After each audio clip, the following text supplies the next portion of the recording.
It is best ball season, and right now drafters are being faced with dilemmas all over the draft board. This series of ADP battles will help you decide which players to be more exposed to. I'm going to give you the arguments for and against each player so you can go out and crush those drafts and win millions of dollars.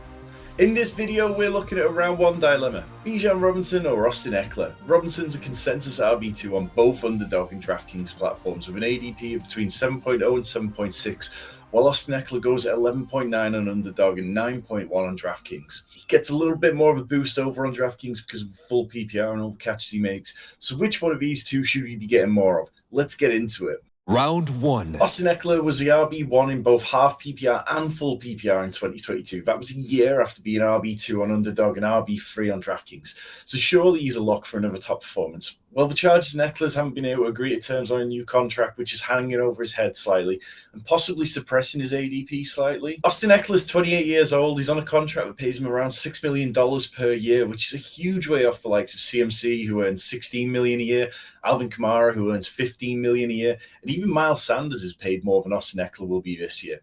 Bijan Robinson, he's a rookie on a cost-controlled contract, and he'll earn $5.2 million a year.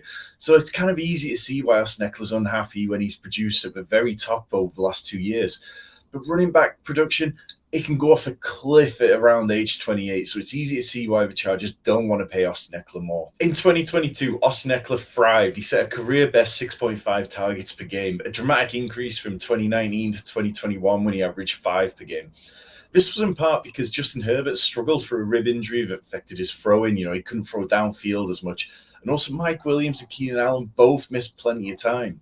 Meaning Austin Ekeler was there near the line of scrimmage, and you could just have those dump-off passes to him all day. And he was the most experienced player on the offense who was on the field all the time. Chargers play calling also took a backward step, but this year, that should change with Kellen Moore there. It should be a lot better. There were only 16 wide receivers who had more targets than Austin Ekeler's 124.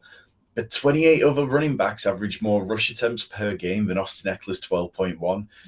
Ekeler's talked consistently about not wanting to do the dirty work between the tackles so he can be more explosive for high-value situations when he's called upon.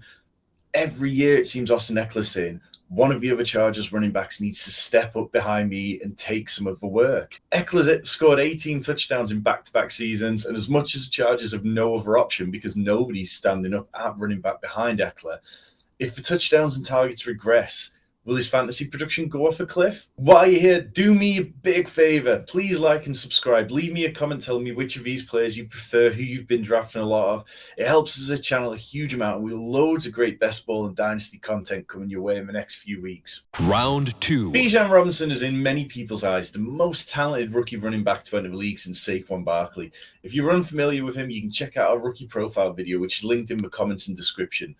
Bijan Robinson, he's a 6 foot, 220-pound back out of Texas. I mean, that's perfect in terms of size. Over his last 2 seasons in college, he combined for 2,702 rushing yards, 29 rushing touchdowns, and an average yards per carry of 5.95. In the receiving game, Bijan Robinson was also involved there in college with 60 targets over the last 2 years and a combined 607 receiving yards and 6 receiving touchdowns. He might not be as natural of a route runner as someone like Austin Ekeler or CMC, but he's a really reliable catcher of the ball, and he could hold his own as a slot receiver.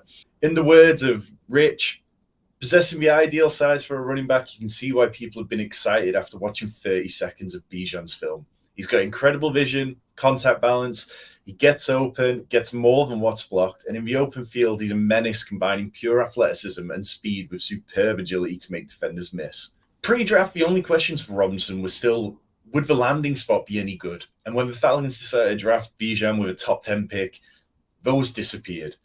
During the 2022 fantasy season, Tyler Algier rushed for over 900 yards as he was trying to wrestle control of that job away from Cordarrelle Patterson, who's almost 32 years old now.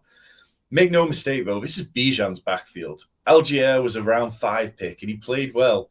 But year after year, we see these players get usurped by those with better draft capital. Only last year, we saw this with Michael Carter and Breece Hall. Michael Carter had been a 4th-round pick, and he'd averaged a very healthy 4.5 yards per carry in his rookie season. Breece Hall came in, and talent wins out. Bijan Robinson, bags of talent. The Falcons, they ranked third highest in Football Outsiders rushing DVOA in 2022, and they made good additions to the offensive line that should help them maintain that in 2023. Where the Falcons running backs weren't so great, though, is breakaway runs, with them ranked 13th in open field yards, which measures how many runs of 10 yards past the line of scrimmage there are. And Tyler Algier ranked 75th in run percentage of 10 yards or more. So the Falcons want to be more explosive, and Bijan Robinson is definitely going to help them do that. This battle is a close one, but I side with ADP. Robinson is my RB2 in my rankings, which are available on Fantasy Pros and NFLBestBall.co.uk, and I give him the edge because of several factors. Age is a huge one, with Ekeler approaching the cliff edge for running backs at 28. Workload is another. Robinson's going to be hungry for work, but Ekeler continuously talks about not wanting to have all the touches. He wants the Chargers other running backs to take some. Touchdowns aren't sticky either, regardless of whether Ekeler has 18 in back-to-back seasons. And as Jason Moore of the Fantasy Footballers points out, last year when Austin Ekeler played with both Mike Williams and Keenan Allen, he only had a 12% target share, which is good for 78 target pace. When either of them missed time, that's when it rocketed up. He had a 21% market share, 148.8 target pace. And now they've added Quentin Johnston. I mean, it just doesn't look great for Ekeler.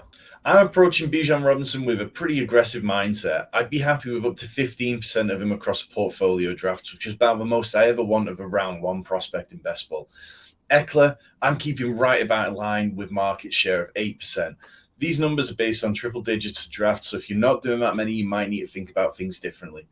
Which one of these players are you going to be targeting more? Which one do you want more exposure to? Drop a comment below, hit the like and subscribe button. We have loads more of these ADP battles coming, loads more best ball, including weekly draft streams and a whole host of guests, as well as all Rich's amazing Dynasty content.